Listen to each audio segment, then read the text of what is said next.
সংগ্রামের ভূমিকায় অবতীর্ণ হতে বাধ্য হবে।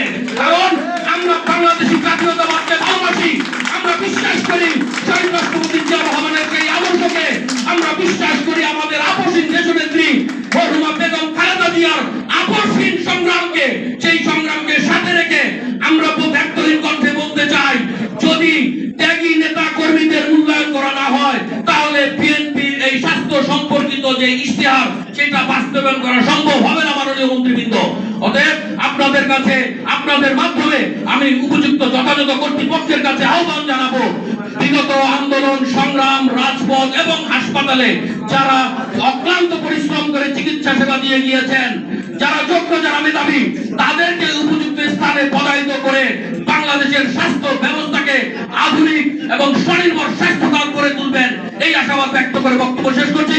আল্লাহ হাফেজ। বাংলাদেশ জিন্দাবাদ। ডক্টর বাংলাদেশ জিন্দাবাদ।